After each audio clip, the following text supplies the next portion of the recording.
It was odd, she thought, how if one was alone, one lent to things, inanimate things, trees, streams, flowers, felt they expressed one, felt they became one, felt they knew one, in a sense were one, felt an irrational tenderness. Thus, she looked at at that long, steady light as for oneself.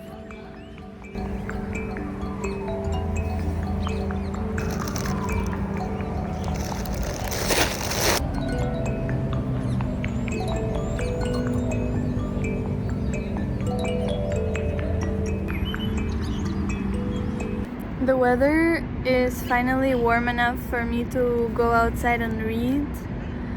It's my favorite activity, truly. That's how I spend most of my leisure. That's how I get my vitamin D. That's how I get my I don't know what other perks there are from being outside except for that. But that's what I do. I just take a book and I go out in a park or in, I don't know, anywhere outside to read.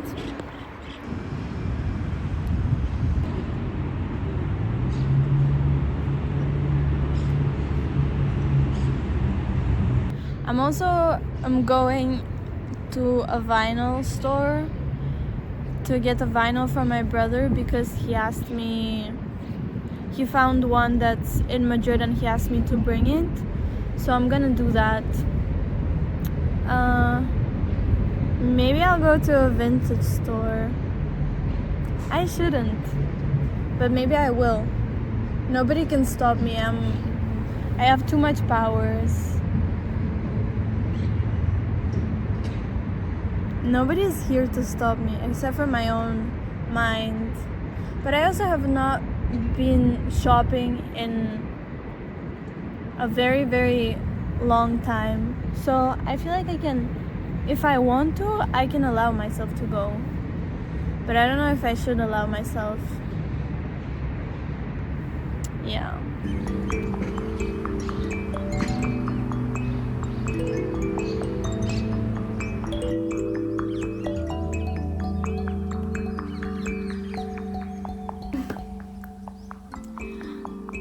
I did get my brother vinyls. Well, I did go to her store, but I did not find anything. But today, the world is so nice to me. I don't know what's up, but I could not stop smiling today for some reason. And even my friend, I texted, told them a bit about my day. And she's like, "Well, you're so happy today." I was like, "Yeah, I am." And for no particular reason. I mean, the only possible reason is that the weather is really nice. And yeah, that's a big part. But I feel like it's everything and everyone is so nice to me today.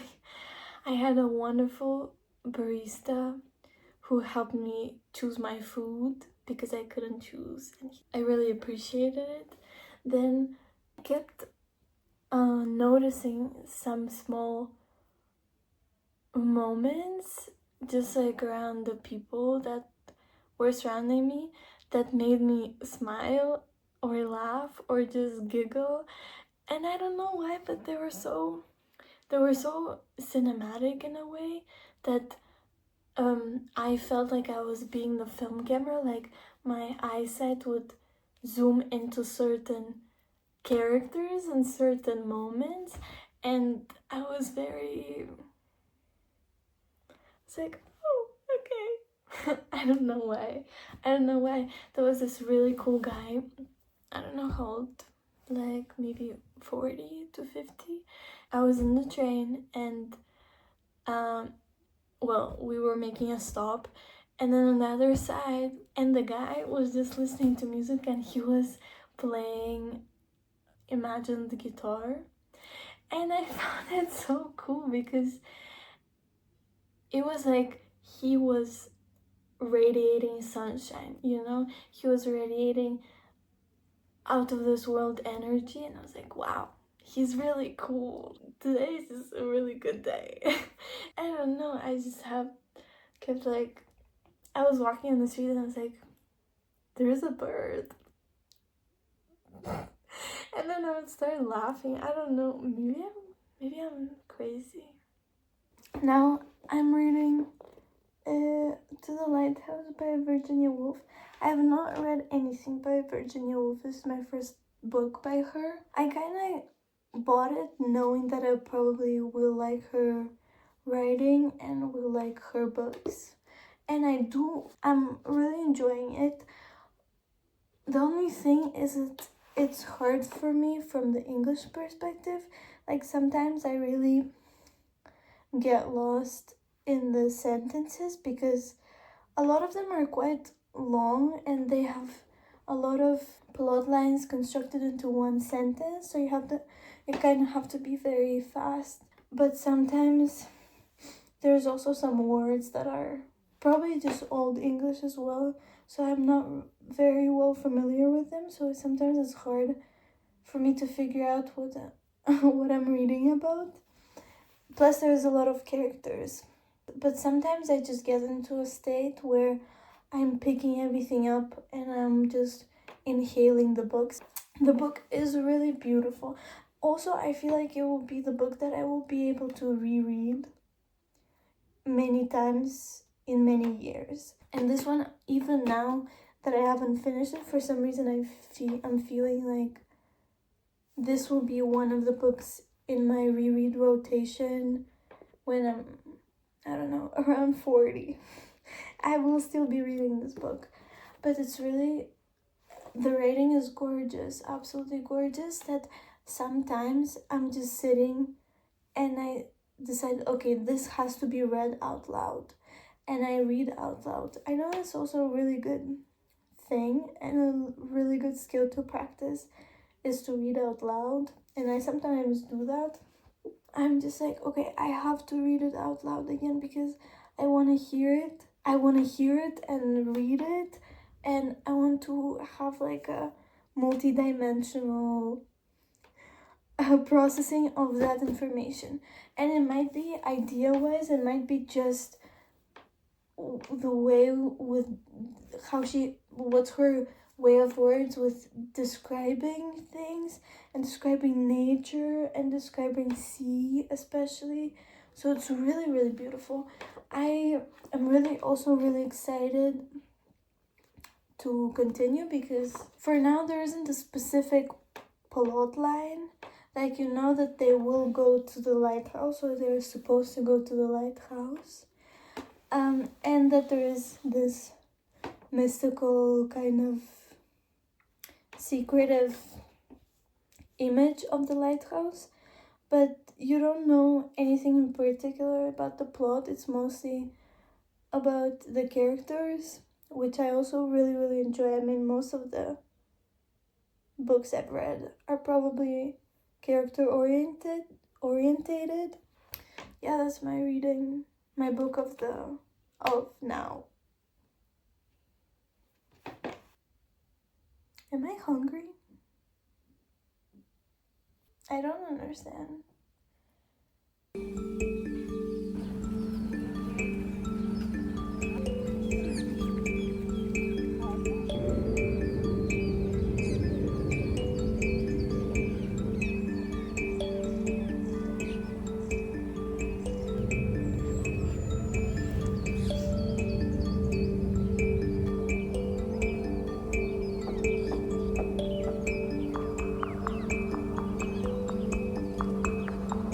This park is next, well, it's in the middle of the city and it's quite small, so it doesn't feel that you're in a full-size park because there's literally, like, I can see buildings from here, and it's really cool because there is this like merging of sounds, of the nature sounds and of the city hustle, and now that it's finally warm, the birds are back, so birds are chirping, whatever. And then also there's sound of cars, but also I think there is some sports utility here so I can hear the sounds of kids. It really feels like the synergy of two worlds in one, and it's kind of relaxing. I don't know.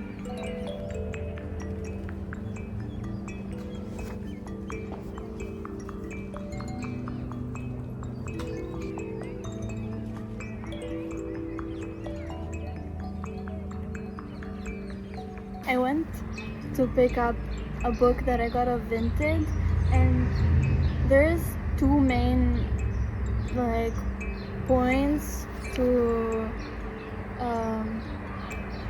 recoger to get the packages of Vinted. There's one right next to my house, and then another one that's more or less 10-minute walk. This time I realized, oh, I'm gonna take the one that's with a walk, because why not, and it will make me go out for some time.